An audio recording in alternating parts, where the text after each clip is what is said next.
Hey friends, welcome to Flite Test. My name is Josh. Today we're going to be showing you how to build, tune, and fly our new G-44 FT Widgeon here. If you haven't heard of the FT Widgeon, it is a phenomenal scale replica of the G-44 Widgeon that existed back in the 1940s. The reason why we wanted to make a scaled down model of this is because it's truly versatile, incredibly easy to fly, and also can fly off of water, snow, grass, and anything in between.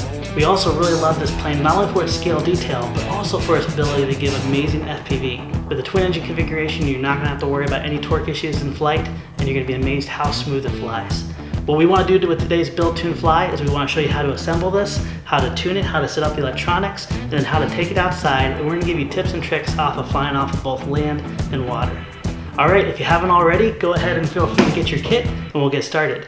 For the FT Widgeon, we're going to need a couple tools here, and one thing we're not going to need is glue or tape. Everything with the Widgeon actually snaps together through a locking pin or through magnets. The one thing you will need is a small Phillips head screwdriver, a small pair of needle nose pliers, and a 6-channel radio. This plane is also going to be flying off of a 2250 3-cell, so make sure you go ahead and put that battery on charge now because this is only going to take a few minutes to put together. Let's go ahead and open up our kit, and we'll start going through what parts we have in here.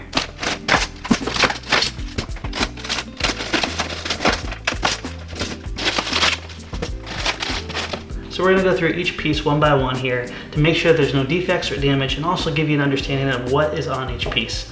The first thing we have is our main wing here. You're going to notice on our main wing that all the motors are already pre-installed and the directions have already been established. You'll also notice that the ESCs are beautifully tucked in the top here, which is going to make it very easy for access in the future.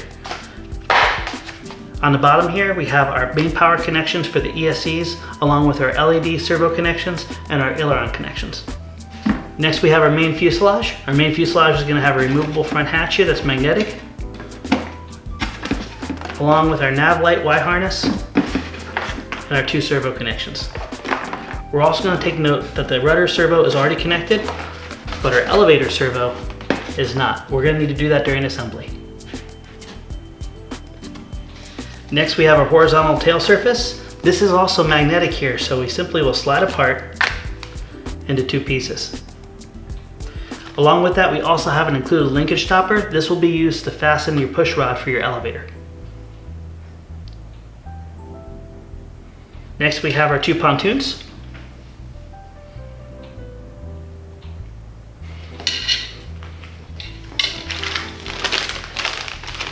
A clockwise and a counterclockwise rotating prop.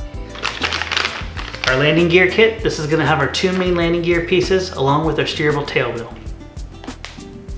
And last but not least, we have our hardware kit. Our hardware kit is going to include our steerable rudder, along with the wing hold down pins, our power Y harness, and our screw hardware for the water rudder or the steerable tail wheel. Now that we've identified all the components, make sure you take time to inspect each component to make sure that everything is there and also that there's no damage.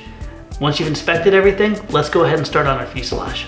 For the fuselage assembly, we're going to need our main fuselage piece along with our horizontal tail surface. For our tools, all we're simply going to need is a small pair of pliers and a Phillips head screwdriver. Taking our tail, we're simply going to slightly pull it apart and let the magnets release into 2 pieces.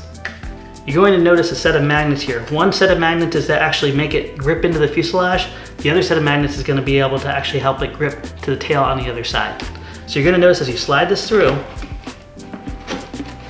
it actually is going to hold through magnets. No tape is needed. For the other side, we're going to go ahead and take our screwdriver and we're just going to carefully loosen our linkage stopper. Just a couple turns. Don't completely remove your screw. Just get it so the wire will easily pass through.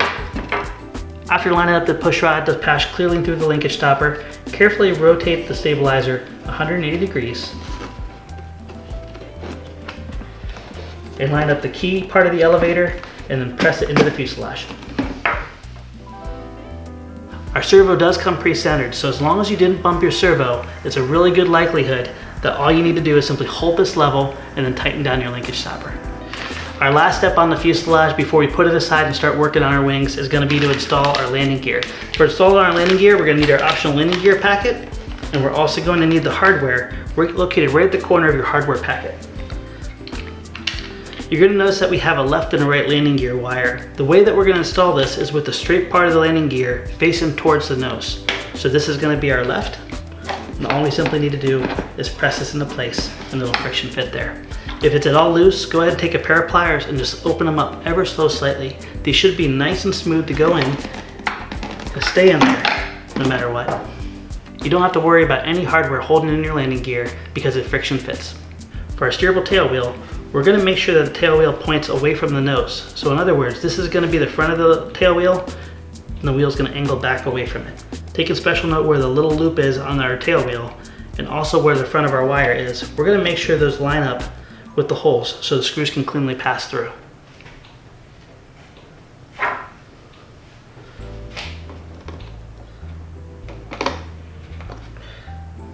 Next, we'll go ahead and just press both screws through. Sometimes a little bit of a turning motion helps them pass on through, and that will lock it into place. Last, we're going to go ahead and take our small little nut here, and we're going to line it up with the far side of our screw and tighten it in place.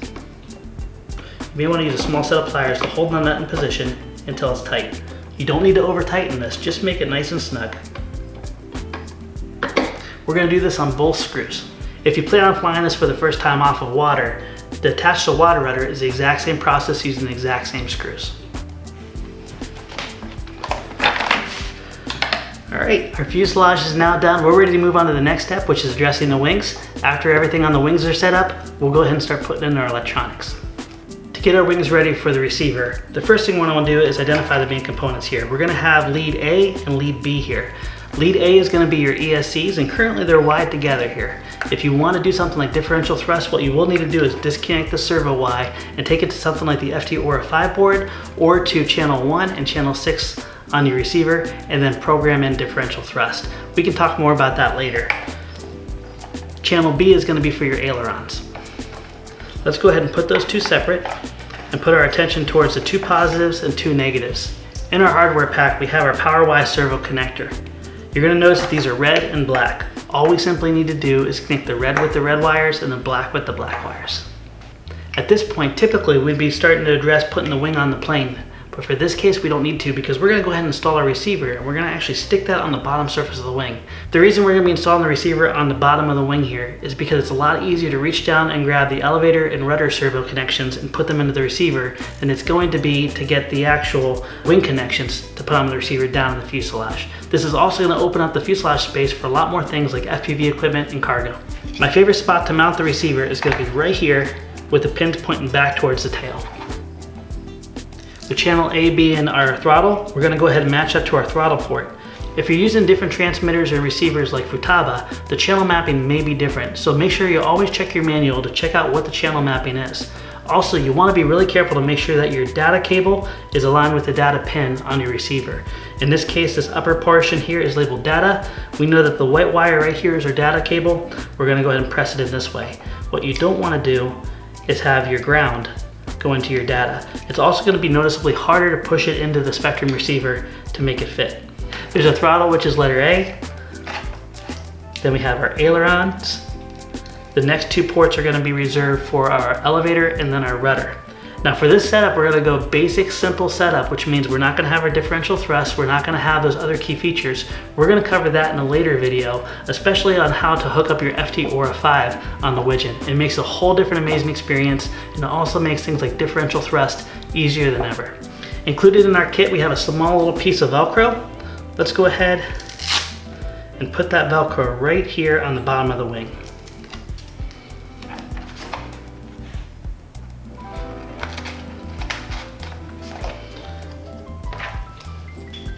I'm just going to go ahead and cut this in half because my receiver is pretty small. I don't need that big piece.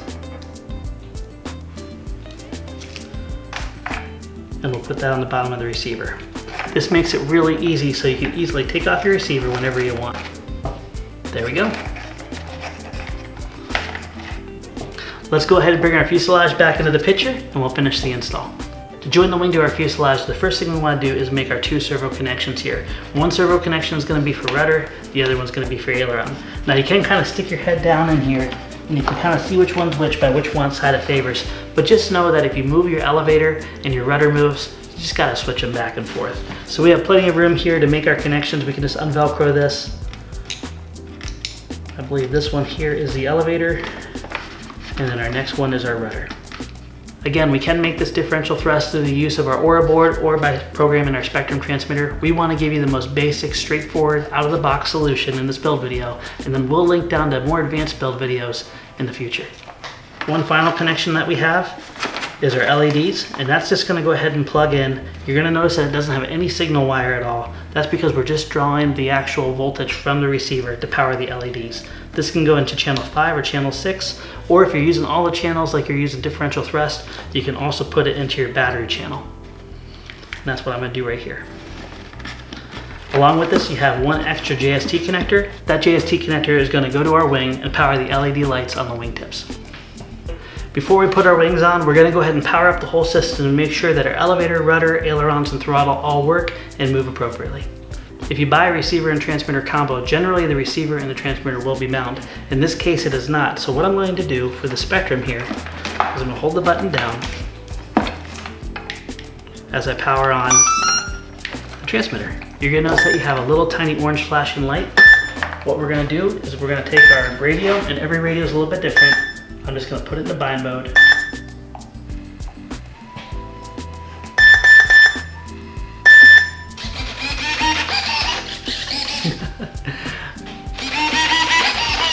Alright, so my ailerons work, my throttle works, but my rudder and my elevator are backwards. So all I simply need to do is go to channel port 4 and 5 and swap those two out.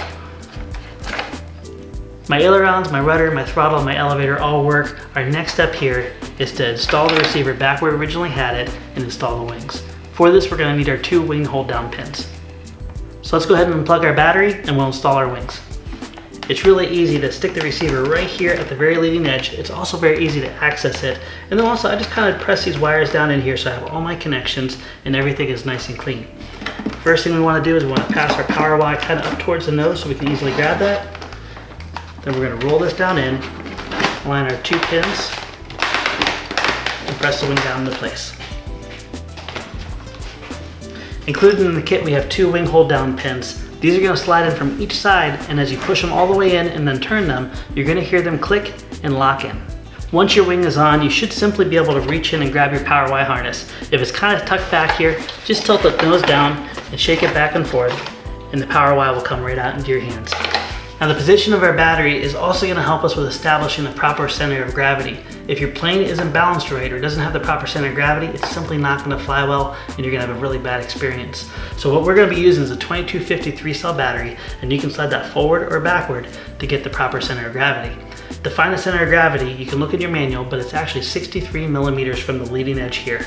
What I strongly recommend is to take a ruler, measure back 63 millimeters, and take a simple Sharpie marker and put a little tiny dot. That's going to be a really great point of reference, so you can simply check your center of gravity anytime you want. A little tip is if you're going to be flying different batteries, maybe 1500 to 3000, once you identify where the proper center of gravity is and you have a good flying experience, go ahead and take your marker and mark where the beginning or the end of that battery is, and then write the milliamp next to it, and that way you'll know exactly where to stick your battery in if you're flying between different battery sizes. Included in our kit we have prickly and fuzzy Velcro. My battery already has prickly on it, so I'm going to go ahead and put fuzzy on the fuselage.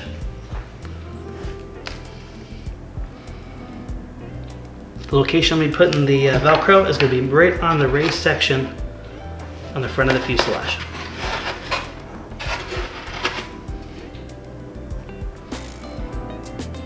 Let's go ahead and temporarily stick in our battery here, because we're not going to want to do our center of gravity until the props are on.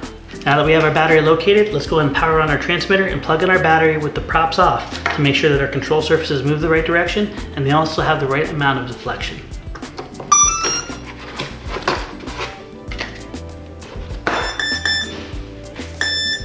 Those 3 beeps are an indicator that our ESCs are calibrated. You're going to notice that they both spin together. At this point, we're going to want to go ahead and point the plane with the tail pointing towards us. Now for the sake of this video, I'm going to go ahead and point it towards the camera. That way you can see the exact perspective that you should see. The first thing we're going to test is the ailerons.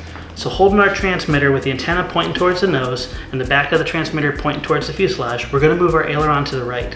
What we want to see is we want to see our right aileron raise when we push our aileron stick to the right. In this case, it does it perfectly.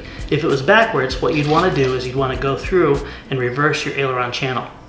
Now next we're going to check our elevator. For our elevator, when we pull back towards us, towards the bottom of the transmitter, we should see our elevator point up. In this case, it's going down, so we know that we need to reverse our elevator channel. So we'll go ahead and go to reverse, elevator, and now you can see that our elevator moves the proper direction. Our next channel that we're going to want to check is our rudder. So when we move the rudder channel to the right, we should see the trailing edge of the rudder deflect to the right. In this case, it's perfect. The last thing we want to check to make sure is that all of our ailerons, elevator, and rudder are centered. Now this is very easy to do, especially on the trailing edge of the ailerons, because they should be nice and flush, and they are. Off our rudder, what we want to do is make sure that the panel lines and the body lines of the rudder match up nice and flush, and that the leading edge of the rudder, the seam right there, lines up perfectly with the fin.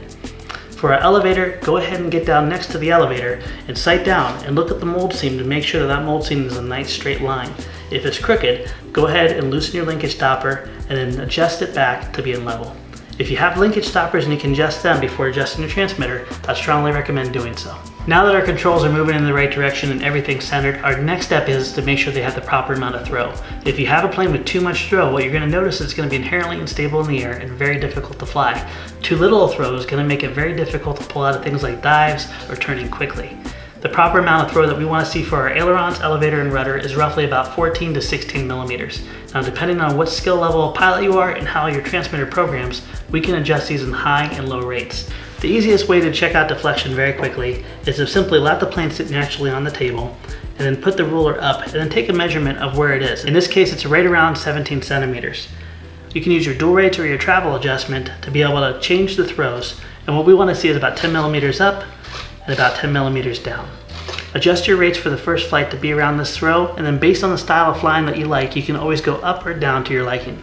If you have dual rates and expos that can be adjusted on your transmitter, also dial in about 30% expo to make the center stick position a little bit softer. Now every radio is going to be a little bit different, but what I had set up for this is 100% throw with 30% expo. My ailerons gave me the right throws, 80% dual rates, and 30% expo gave me the proper throws on my elevator, and 100% throws with 30% expo on a rudder was a great setup. Now this is just a starting point. Everyone has a different flying style. You can always adjust it more or less once you put it in the air.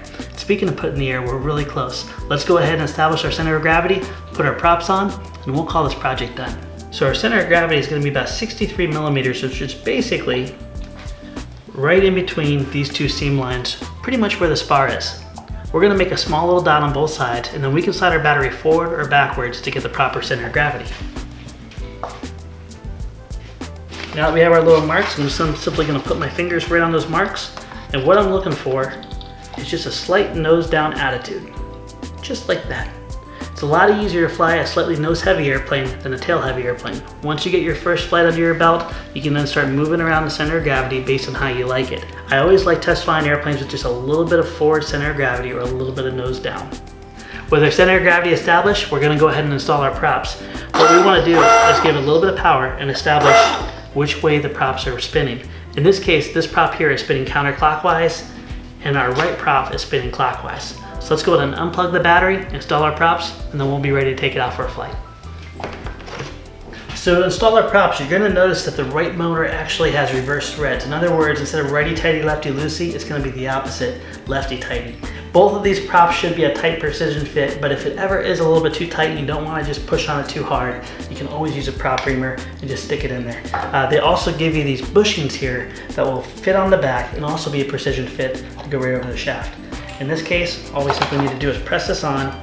We'll go ahead and spin it backwards, mind you, until it seats all the way against the back here. Now we can go ahead and put our prop washer on and our nut.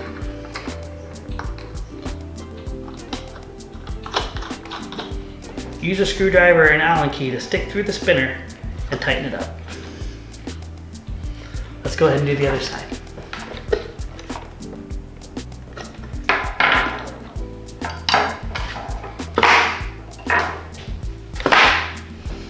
All right, our center of gravity is established, our controls are moving the right way, everything is set. We're ready to go out and take it to the field and fly it.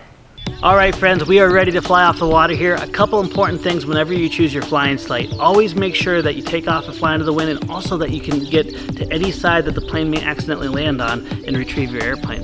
Also keep in mind, if you're taking off in the wind, the way that you take off, it's every bit as important to make sure you check behind you that you can actually approach the water from that direction as well. Make sure it's nice and clear and that you can get down on the water easily. Before you take off, make sure you put it in the water and spend a better part of a battery just learning how it handles on the water, how to turn it, how the ailerons and the elevator and the rudder all work together with ground handling. And also make sure that your water is obstruction free. You don't want to hit any docks, buoys, or golden retrievers. All right, let's go ahead and put her in the water and have some fun. So anytime we're flying off the water, it's really important that we keep a couple things in mind. Always take off into the wind, and also make sure you're smooth on your throttle. If you're aggressive on the throttle, what you will notice with any airplane on the water is it will pitch forward and it will bite into the water harder, making the plane less stable. Once you're into the wind, increase your throttle slowly and use your elevator if you need to keep the nose from pitching down into the water.